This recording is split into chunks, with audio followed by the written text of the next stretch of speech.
আমি যেমনি ভাবে হক কথা বলার ক্ষেত্রে রসুল আরবিকেই উত্তম আদর্শ মানব, হকের উপরে চলার ক্ষেত্রে রসুল আরবিকেই আমি আদর্শ হিসাবে মানব, ঠিক সেইভাবে আমি মূর্তি ভাস্কর্যের বিরুদ্ধে বলার ক্ষেত্রেও রসুল আরবিকে আদর্শ মানব।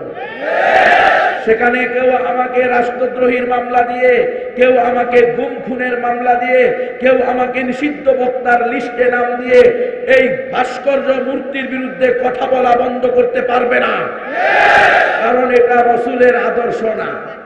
রসুলের আদর্শ, রসুলের কাছে মক্কার কাফের মুশরিকেরা গিয়ে বলেছিল, এ মুহাম্মদ বিন আব্দুল্লাহ, এ আমাদের ভাতিজা, এ আমাদের পুত্র, ইয়া বুনাইয়া, এ আমাদের কলিজার টুকরা সন্তান, তোমাকে তো আস-সাদিক আল আমিন আমরা নাম দিয়েছি, আমরা এত সুন্দর সমাজ গড়েছি, অসাম্প্রদায়িক চেতনার সমাজ, ঠিক কিনা?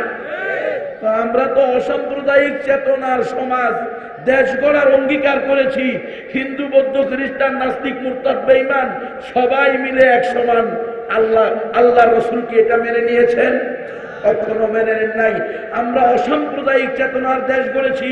আমরা বাইতুল্লাহর ভিতরে 360টা মূর্তি এবং ভাস্কর্য ঢুকিয়ে সেগুলোকে পূজা করতেছি। এটা তো অসাম্প্রদায়িক চেতনার রাষ্ট্র। তুমি কেন মূর্তি ভাস্কর্যের বিরুদ্ধে কথা বলে একত্ববাদের দাওয়াত দিবে? তুমি কেন সেখানে অসাম্প্রদায়িকতা, সাম্প্রদায়িকতার বয়ান করবে? তুমি কেন সেখানে তাওহীদের কথা বলে, ঈমানের কথা বলে, এক আল্লাহর দিকে দাওয়াত দিয়ে আমাদের সম্প্রীতির সমাজের মধ্যে বিশৃঙ্খলা সৃষ্টি করবে? আসো, তুমি কি চাও? নারী চাও, সম্পদ চাও, ক্ষমতা চাও, তিনটার মধ্যে সবচেয়ে উত্তম, সবচেয়ে বেশি, সবচেয়ে সুন্দর আমরা তোমার পায়ের নিচে ফেলবো।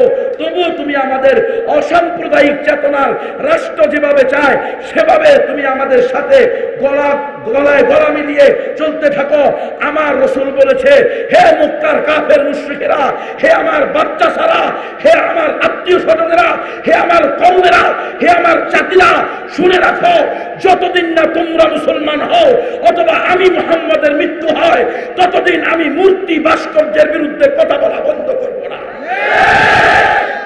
সুতরাং আমাদের আদর্শ মূর্তি ভাস্কর্যের ক্ষেত্রেও কতটুকু যেতে হবে? রসুল আরবি থেকে আসে না নাই? বাতিলের বিরুদ্ধে কথা বলে যেতেই হবে। আলহামদুলিল্লাহ, আমার শেখ মুর্শিদ আল্লামা জুনায়েদ বাবুনগরী সাহেব দামাত বারাকাতুহুম এবং প্রাণপ্রিয় মুরব্বী আল্লামা মুহিবুল্লাহ বাবুনগরী সাহেব হুজুর এবং জুনায়েদ বাবুনগরী সাহেব হুজুরের মুখে শোনা হারুন বাবুনগরী সাহেব রহমতুল্লাহ আলাইহির যে ঈমান দীপ্ত চেতনা, কথাবার্তা, দিক নির্দেশনা এবং তাদের দোয়া, মহব্বত, ভালোবাসা, এতে আমার বুক ভরে গেছে।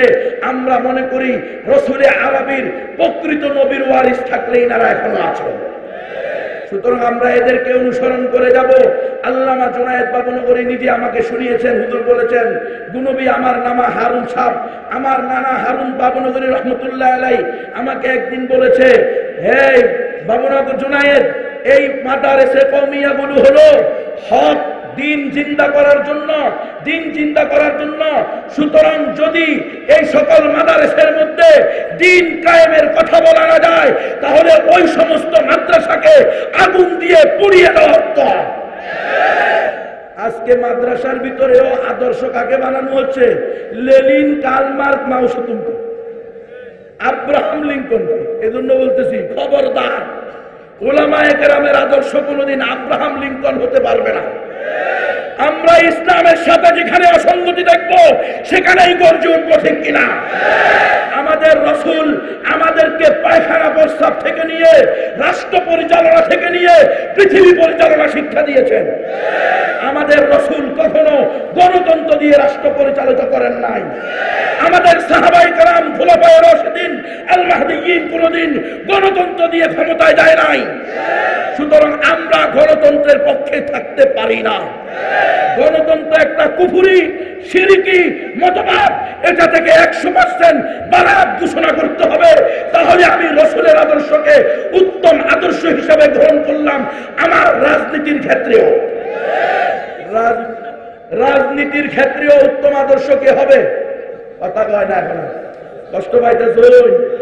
নিজের বিরুদ্ধে গেলে কষ্ট লাগে, মুরগি চোরার বিরুদ্ধে বললে ভালো লাগে। নাস্তিক মুরতাদের বিরুদ্ধে বললে ভালো লাগে, আরেকজনের বিরুদ্ধে বললে ভালো লাগে, নিজের বিরুদ্ধে বললে ভালো লাগে না? আল্লাহ রসুল কবে বলছে গণতান্ত্রিক নির্বাচনকে জিহাদ? কথা বলেন। আল্লাহ রসুল কোনদিন গণতান্ত্রিক নির্বাচনকে জিহাদ বলছে? সাহাবায়ে কেরাম বলছে? তো আমি কিভাবে বলি? কোন আলেম এই কথা বলতে পারবে? এটা ইসলামের সাথে সাংঘর্ষিক। কথা বুঝে আসে? সকল ক্ষমতার মালিক জনগণ, কি এটা ইসলাম? কেন ইসলাম এই শিক্ষা দিয়েছে? তো গণতন্ত্র এই শিক্ষা দিয়েছে। আব্রাহাম লিঙ্কনের আনীত বিধান এই শিক্ষা দিয়েছে। সুতরাং কোন আলেম কোনদিন গণতন্ত্রে বিশ্বাস করতে পারে, গণতন্ত্রকে জিহাদ বলতে পারে? ইসলামে জিহাদ আছে না নাই? জিহাদ শব্দের অর্থ কি নির্বাচন করা? জিহাদ শব্দের অর্থ কি শুধু জিকির করা? জিহাদ শব্দের অর্থ কি শুধু মাদ্রাসা করা? জিহাদ শব্দের অর্থ কি শুধু মসজিদ করা? জিহাদ শব্দের অর্থ কি শুধু ওয়াজ করা? জিহাদ শব্দের অর্থ কি আমার পেট, পিঠ, পকেট, ছেলে মেয়ে, পরিবারকে সেভ রেখে যতটুকু পারা যায় ততটুকু ইসলাম বলা? নো, কখনো না। জিহাদ শব্দের অর্থ হলো ইসলামকে জিন্দা করার জন্য, আল্লাহর জমিনে আল্লাহর দ্বীন কায়েম করার জন্য, আল্লাহর শত্রুদের বিরুদ্ধে যারা আল্লাহর জমিনে আল্লাহর দ্বীন প্রতিষ্ঠা হোক এটা চায় না, এটার বিরোধিতা করে, এটাকে প্রতিহত করতে চায়, তাদের বিরুদ্ধে সশস্ত্র জিহাদ করে। জিহাদের কথা বলা যাবে তো কিসের কথা বলা যাবে? গণতন্ত্রের কথা বলা যাবে? হ্যাঁ, জাতীয়তাবাদের দাওয়াত দিব, ধর্মনিরপেক্ষতাবাদের দাওয়াত দিব, তো আপনি জিহাদের কথা বলেন? এই সময় কি এভাবে এটা বলা যায় নাকি? আমার রসুল কোন সময়ে জিহাদের কথা বলছিল? যে সময় আবু জাহাল, আবু লাহাব, উতবা, সাইবা বিশ্বের সুপার পাওয়ার ছিল, যখন রোম পারস্য বিশ্বের সুপার পাওয়ার ছিল, ঠিক কিনা? ওই সময় আমার রসুল জিহাদের কথা বলছে। আমরা ওই রসুলের ওয়ারিস, আমাদের কাছে উত্তম আদর্শ আমাদের রসুল, আমাদের রসুলের কর্মজীবন আমাদের জীবনের উত্তম আদর্শ। সুতরাং আমাদেরকে যেমনি ভাবে নামাজের কথা বলতে হবে, রোজার কথা বলতে হবে, হজের কথা বলতে হবে, যাকাতের কথা বলতে হবে, ঠিক তেমনি ভাবে প্রয়োজনে জিহাদের কথা বলতে হবে। আমাদেরকে শুধু রক্ত দিতে শিখায় নাই আমাদের রসুল, রক্ত নীতিও শিখেছে। রক্ত দেওয়া যেমন সুন্নাত দ্বীনের জন্য, ঠিক তেমনি ভাবে দ্বীন কায়েমের জন্য প্রয়োজনে কোন তাগুতের, কোন কাফেরের, কোন মুশরিকের, কোন মুরতাদের রক্ত নেওয়াও সুন্নাত। দ্বীনের জন্য কল্লা দেওয়া যেমন সুন্নাত, দ্বীনের জন্য কল্লা নেওয়াও সুন্নাত। ফায়াকতুলুনা ওয়া ইউকতালুন, কথা বলেন, ভুলে গেছেন তো? হ্যাঁ, 750 জিহাদের আয়াত সব ভুলে গেছে। বলে গিয়ে এখন গণতান্ত্রিক জীবন যাপন করার নিয়ত করে নিছি, যেটার ভিতরে নিজের পিঠ আর পেট সেবে থাকে। এই দিন দিয়ে কোনোদিন দিন জিন্দা হবে না। এমন মসজিদ মাদ্রাসা আছে, এই মসজিদ মাদ্রাসায় জিহাদ নাই, জিহাদ চলবে না, নিষিদ্ধ করে দেওয়া হবে। জিহাদি বই পড়া যাবে না, নিষিদ্ধ করে দেওয়া হবে। জিহাদের দাওয়াত দেওয়া যাবে না, নিষিদ্ধ করে দেওয়া হবে। খোদার কসম মুসলমান, এমন মসজিদ মাদ্রাসা, যেই মসজিদ মাদ্রাসাওয়ালারা বলবে আমাদের মাদ্রাসায় জিহাদ নাই, আমাদের মাদ্রাসায় মুজাহিদ নাই, আমরা জিহাদকে অস্বীকার করি, মুজাহিদদেরকে অস্বীকার করি, এমন মসজিদ মাদ্রাসা যদি সমাজের পরতে পরতে নয়, বিশ্বের আনাচে কানাচে হয়, তাগুতের কোনো ক্ষতি হবে না। এজন্য মসজিদ মাদ্রাসা হইলে এমন মসজিদ মাদ্রাসা হবে যেখানকার ইমাম থেকে নিয়ে সুবের পর্যন্ত সবাই মুজাহিদ হবে। মুসলমান হইলে এমন মুসলমান হবে মায়েরা পর্যন্ত মুজাহিদ হবে। ইসলামে জিহাদ আছে না নাই? জিহাদের কথা তো ভুলে গেছে। সারা দুনিয়া ব্যাপী জিহাদের বিরোধিতা করে, আপনিও জিহাদের বিরোধিতা করেন, মানববন্ধন করেন জঙ্গিবাদের বিরুদ্ধে। তো জঙ্গিবাদ কি? জঙ্গিবাদটা কি এটা বের করতে হবে না? এই জঙ্গিবাদ শব্দ কারা বানাইছে, কাদের বিরুদ্ধে প্রয়োগ করতেছে? আপনি একজন আলেমে দ্বীন, নবীর ওয়ারিস, আপনি একজন নবীর প্রকৃত ওয়ারিস হওয়ার পরে আপনি কোথায় ব্যবহার করবেন? আপনি কোন জায়গায় ব্যবহার করবেন?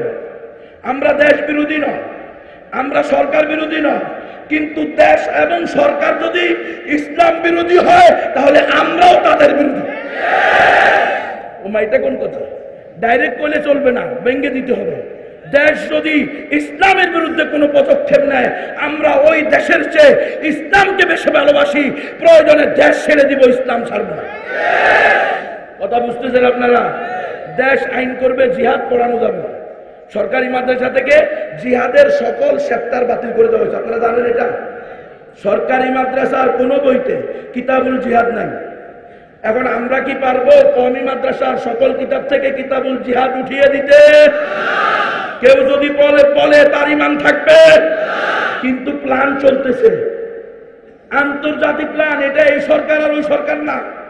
কোন ব্যক্তি তার নিজের থেকে ডেকে নিলে নিতে পারে, সেটা তার ব্যাপার। কিন্তু আমি আন্তর্জাতিক ষড়যন্ত্রের বিরুদ্ধে বলতেছি। বিশ্বের সুপার পাওয়াররা রিচার্জ করে দেখছে, মুসলমানরা যদি জিহাদ ফি সাবিলিল্লাহ, কিতাল ফি সাবিলিল্লাহ এর বিধানকে আঁকড়িয়ে ধরে, মুসলমানদের যুবকেরা যদি শাহাদাতের তামান্না নিয়ে আল্লাহর জমিনে জিহাদে ঝাঁপিয়ে পড়ে, বিশ্বের রাশিয়া আর আমেরিকা নয়, শুধু বিশ্বের কোন সময়ের কোন তাগুতি শক্তি মুমিনদেরকে পরাজিত করতে পারবে না, পারবে না, পারবে না। এটা তারা অতীত ইতিহাস থেকে দেখছে, বর্তমান ইতিহাসেও দেখতেছে। আমরা যখন বলতেছি এখন জিহাদের কথা বলা সম্ভব না, এখন জিহাদের দাওয়াত দিলে আপনাকে গুম করে ফেলবে, খুন করে ফেলবে, সেই সময়ও বিশ্বের সুপার পাওয়ারকে নাকানি সুবানি খাওয়ায়া ওই আফগানিস্তানের মোল্লারা বিশ্বের সুপার পাওয়ারকে নাকে খত দিয়ে লিখে দিতে বাধ্য করেছে, ইমারতে ইসলামী আফগানিস্তানের মুজাহিদরা সন্ত্রাস না, জঙ্গিবাদ না, উগ্রবাদ না, চরমপন্থী না, এরা হলো মহান যোদ্ধা।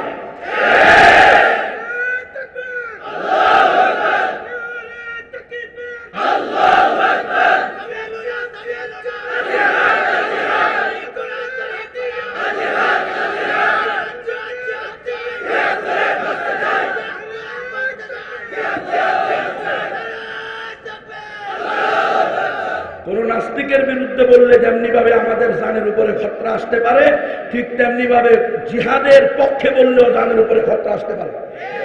আমরা জানের খতরা করি না, আমরা রসুলের আদর্শ মানতে চাই। আমরা আল্লাহর জমিনে আল্লাহর বিধান, আল্লাহ রসুলের সুন্নাহ কায়েম করতে চাই। এর জন্য যদি দেশ ছেড়ে দিতে হয়, দেশ ছেড়ে দিতে প্রস্তুত, কিন্তু রসুলের কোন সুন্নাহ ছাড়তে প্রস্তুত না। এটাই হলো রসুলের আদর্শ। বলছে তুমি যদি এগুলা থেকে বিরত না হও, তাহলে তো তোমাদেরকে আমরা বের করে দেব। বলছে গুড বাই, কোনো সমস্যা নাই। ইন্না আরদাল্লাহি ওয়াসিয়া। তোমরা কি মনে করছো এই পৃথিবীর বুকে বাঁচার জন্য শুধু মক্কা নগরীই আছে? আল্লাহর জমিন প্রশস্ত মুমিনদের জন্য। মুমিনরা ঈমান নিয়ে বাঁচবে, ইসলাম নিয়ে বাঁচবে, আল্লাহর বিধান, আল্লাহ রাসূলের সুন্নাহকে নিজের জীবনে বাস্তবায়ন করবে। প্রয়োজনে দেশ ছেড়ে দিবে, বাপ মা ছেড়ে দিবে, সমাজ ছেড়ে দিবে, রাষ্ট্র ছেড়ে দিবে, নিজের দল ছেড়ে দিবে, দলের নেতা নেত্রীকে গুড বাই বলবে, কিন্তু উলামায়ে কেরামের ঘাড় মটকানোর কথা বলবে না। এটা হলো উসওয়ায়ে হাসানার আদর্শ। উসওয়ায়ে হাসানা, রাসূলের ভিতরে যে উত্তম আদর্শ আছে, এই আদর্শ হলো এটা, জান মাল স্ত্রী সন্তান ছেলে মেয়ে সবকিছু কুরবানি হয়ে যাক, কিন্তু আমার আল্লাহর বিধান, আমার রাসূলের সুন্নাহ ঠিকঠাক, ঠিক কিনা? অলরেডি শুরু হয়েছে কওমি মাদ্রাসার সিলেবাসও আগামী কতদিন ঠিক থাকবে আমরা জানি না। আশা করি, দোয়া করি, চেষ্টা করি। আলহামদুলিল্লাহ আমাদের আকাবেররা চেষ্টা করে যাচ্ছেন, মুরব্বীরা চেষ্টা করে যাচ্ছেন, আমরা দোয়া করতে থাকি। কিন্তু স্বীকৃতি নামক যে শিখের মধ্যে আমাদেরকে ঢুকানো হয়েছে, হতে পারে এই স্বীকৃতির মাধ্যমে অলরেডি শুনতেছি বিভিন্ন ধরনের কুফর শিরক ঢুকানোর প্ল্যান চলতেছে। যদি কখনো এমন হয় আমাদের কওমি সিলেবাসের মধ্যে, বিভাগের মধ্যে কুফর শিরক ঢুকিয়ে দেওয়া হয়, কোরআন সুন্নাহ বিরোধী কোনো কথাবার্তা, কোনো গল্প, কোনো প্রবন্ধ, কোনো গদ্য পদ্য ঢুকানো হয়, আমরা ব্যাপক ছেড়ে দিব, কিন্তু ঈমান ছাড়ব না। আমাদের কথা পরিষ্কার। আমরা যেমনি ভাবে কোন সুপার পাওয়ারের ভয় পাই না, তেমনি ভাবে কোন আঞ্চলিক সংগঠনের ভয় পাই না। আমরা ভয় করি আল্লাহ। কথা বুঝেন কিছু? মরে গেলে আমি মরে যাবো, আপনারা আপনাদের ঈমানটা সেভ করেন। আমার জীবন বড় নয়, মুসলমানের ঈমান রক্ষা করা বড়। কথা বুঝতেছেন? সতর্ক হয়ে যান, সাবধান হয়ে যান। কাফির মুশরিকদের নিকটে জিহাদ হবে জঙ্গি, সন্ত্রাসী, উগ্রবাদ, চরমপন্থা, চরমবাদী, কিন্তু মুমিনের কাছে হবে জিহাদ হলো পৃথিবীর বুকে সর্বশ্রেষ্ঠ ইবাদত। সুতরাং আমরা আমাদের যেইভাবে সিলেবাস আমাদের আকাবেররা দিয়ে গেছেন, আমাদের ইসলামের সিলেবাস 1400 বছর 1500 বছর ধরে আল্লাহ থেকে, আল্লাহ রাসূল থেকে, সাহাবায়ে কেরাম থেকে, তাবেঈন থেকে, তবে তাবেঈন থেকে, আইম্মে মুজতাহিদিন থেকে, মুজাহিদিনে মিল্লাত থেকে যেইভাবে আমরা অবিকৃত অবস্থায় পেয়েছি, ঠিক সেইভাবে আমরা আমাদের হায়াত মৃত্যু পর্যন্ত আমরা চেষ্টা করব সেইভাবে দিনকে প্রতিষ্ঠা করার জন্য। কিয়ামত আসবে, কিয়ামতের পূর্বে এই ধরনের বিশৃঙ্খলা ঘটবে, কিন্তু কিয়ামতের আলামত যেন আমি না হই, কিয়ামতের আলামত যেন আমার সন্তান না হয়, কিয়ামতের আলামত যেন কোনো কওমি মাদ্রাসার শিক্ষা বোর্ড হতে না পারে। এজন্য আমাদেরকে সতর্ক থাকতে হবে। স্বীকৃতি আগে নয়, ঈমান আগে। মুহিবুল্লাহ বাবুনগরী দামাত বারাকাতুহু কার স্বীকৃতি নিছে? জুনায়েদ বাবুনগরী কার স্বীকৃতি নিছে? হারুন বাবুনগরী রহমতুল্লাহ আলাইহি কার স্বীকৃতি দিচ্ছে? সালাউদ্দিন আইয়ুবী কার স্বীকৃতি দিচ্ছে? সুলতান মাহমুদ গজনবী কার স্বীকৃতি দিচ্ছে? মুহাম্মদ বিন কাসেম কার স্বীকৃতি নিয়েছে? আমাদের হাজী ইমদাদুল্লাহ মুহাজিরে মক্কি কার স্বীকৃতি নিয়েছে? হুজ্জাতুল ইসলাম কাসেম নানুতুবী কার স্বীকৃতি নিয়েছে?